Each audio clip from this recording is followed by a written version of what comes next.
Welcome, folks. Team Prevent is not ironically not so senior assistant here, the old man, back at you with our deck profile. Today we're going to be doing Shinobirds. So let's get started. You're going to be running 3 Shinobird Crane.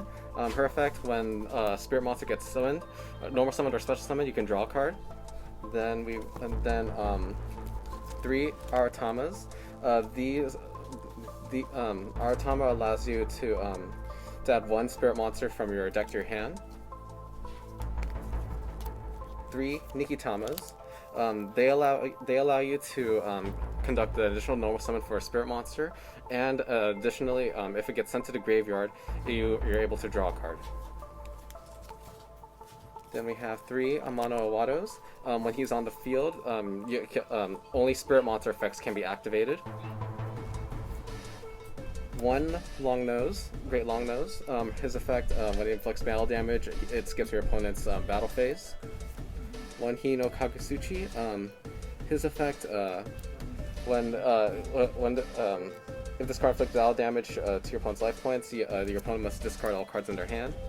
And then, because this is a ritual deck, you're going to be running incantation monsters. So 2 incantation candles. Their effect: reveal 1 ritual spell, special summon both discard from your hand and 1 incantation monster from your deck. And then, if it's special summoned from the deck, you can add 1 ritual spell from your deck to your hand. And then 1 Talismandra. You special summon. You reveal a ritual monster, and then special summon another incantation. And then, if it's special from the deck, you add 1. You add 1 ritual monster from deck to the hand. I'm running 1 incantation pencil plume. So its effect: reveal a ritual monster, special summon from the hand, and then special summon another incantation monster. And then, if special summoned from the deck, you can target 1 ritual monster in the graveyard and add it to your hand. 1 Bookstone. This one reveal a ritual spell, special summon from the hand, special summon an incantation monster from the deck, and then if this one's special summon from the deck, you can search, or you can add 1 ritual spell from the graveyard and add it to your hand. And then I'm also running 1 Mist Valley Thunderbird and 1 Mist Valley Apex Avian for some negates that I'll get in. For some negation tactics I'll get into later. And then moving into the ritual monsters, I'm running 2 Shinobird Peacocks. When this is ritual summoned, you can bounce back 3 monsters that your opponent controls, and then you can special summon 1 Spirit Monster from the hand to the field. And because that ritual monster in your hand is special summoned, it's not going to. It does not need to be returned to the hand at the end phase.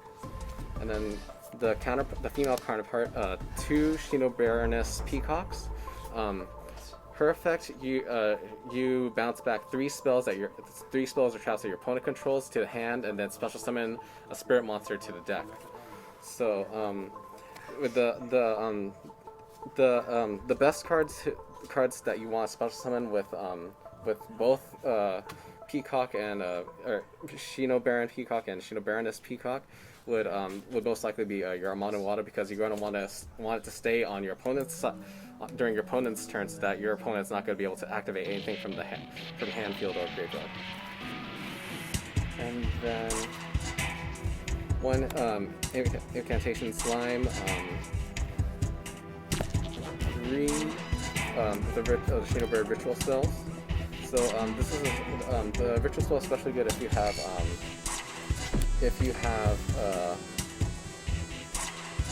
Nikitama in hand, so you can either send this from the field or from your hand to the graveyard, and you can draw a card.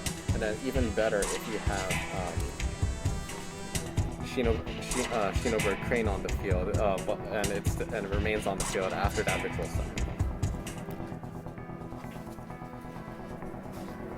Then 2 Shinobird Power Spots. When a Wind Monster or a Spirit Monster returns. Sorry, I misspoke. If a face-up Spirit Monster you control returns to your hand, you can add either 1 Spirit Monster or 1 Ritual Spell from your deck to your hand. So you can either keep adding more spirit monsters, or if for some reason you don't have Shinobaroness or Shinobaron Peacock in your hand, you can target them in your deck and add them to your hand. And then we have Incantation Inception for more access to your Shinobird ritual monsters. Three pre-preparations of rites. 2 preparation of rites to recycle the ritual spells in your graveyard. And then because we're running incantation monsters, it would be a waste not to make use of their last continuous effect, which is you're not allowed to summon monsters from the extra deck while they're on field. So I'm running 3 give and takes to summon on my opponent's turn, so that to lock them out of their extra deck. And then some other well, I'll get into that after I go into the extra deck, but for the extra deck, I'm not running a whole lot. I'm running 3 Shinobird, 3 Simorgh Bird of Sovereignties to to protect my wing beast monsters, especially my Shinobirds, and then special summon any wing beast monster from my deck during the end turn. So this is especially good if you have both Apex Evian and Thunderbird on the field, so that you can basically have infinite negates. And then 1 Herald Mirage Lights. I mainly use this for the secondary effect because I don't have a whole lot of fairy monsters. So if this card in your possession is sent to your graveyard by opponent's card, you can add up to 2 rituals or 2 ritual spells with different names from your graveyard to your hand.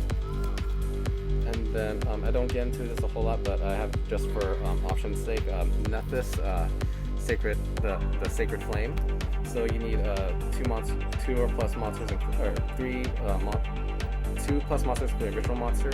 So while this card is in the extra zone, monsters your opponent controls cannot target Nethys monsters you're not Nethys monsters in the main zone, monster zones for attacks. You're not really concerned about that effect, but this card gains effects based on the number of ritual monsters used for its link summon. So if it's link summoned with 1 monster, it can't be destroyed by battle. If it's linked with 2, it can't be destroyed by card effects and also gains 1200. And if it's summoned with 3 ritual monsters, you can neither player can target this card with card effects and also gains another 1200 attack. And then some other tech options that you can run because you're running a Simorgh Bird Sovereignty, if you can find a room, is Dark Simorgh and 2 anti-spell fragrances. And then one other card that I think deserves a shout out is Izanagi. So Izanagi's effect, it's basically a free summon. You banish a spirit monster.